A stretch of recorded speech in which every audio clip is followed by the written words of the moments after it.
Iran launched a series of large-scale retaliatory attacks on military targets and critical infrastructure in Israel in the early hours of Saturday, triggering alarms and deepening concerns about an escalation of conflict in the Middle East.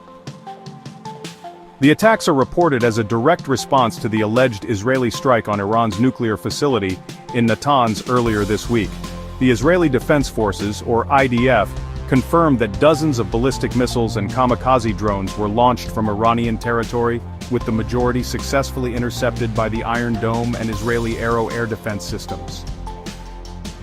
However, some projectiles reportedly breached the defenses, causing significant damage at Nevatim Air Base in southern Israel, and a secret military facility in the Negev desert.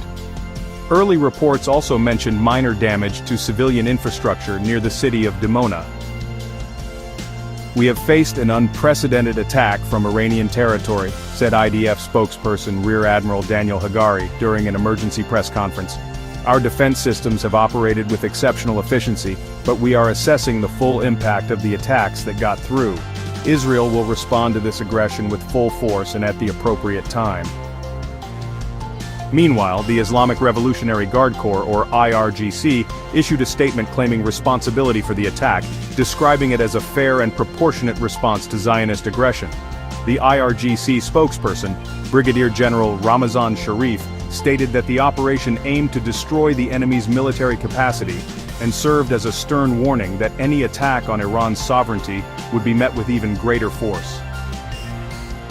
The Israeli government has ordered the closure of parts of civilian airspace and urged citizens to stay near shelters.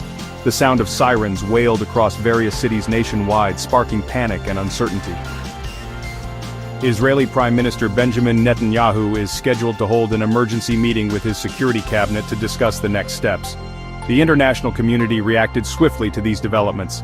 The United States, through a State Department spokesperson, urged all parties to exercise restraint and avoid further escalation. The UN Secretary-General also issued a statement calling for immediate dialogue and de-escalation, expressing deep concern over the potential regional consequences of a widening conflict. Regional security analysts view this counterattack as a dangerous turning point in the long-standing tensions between Iran and Israel. The greatest concern is the possibility of a full-scale war that could involve other regional powers and have devastating impacts across the entire Middle East. The situation on the ground remains highly volatile, with reports of damage and potential casualties still coming in. The world now holds its breath, awaiting Israel's response, and whether this cycle of violence can be stopped before dragging the region into a deeper abyss.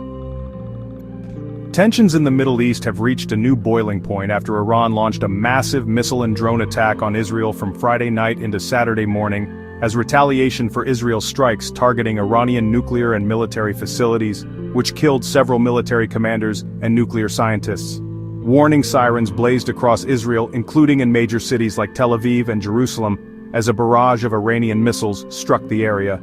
Early reports indicate 2 people were killed and dozens more injured in Israel, with significant damage to several buildings and infrastructure. Israeli paramedic service Magen David Adom reported that an Iranian missile struck near a settlement in Rishon LeZion, central Israel, killing 2 people and injuring 19 others.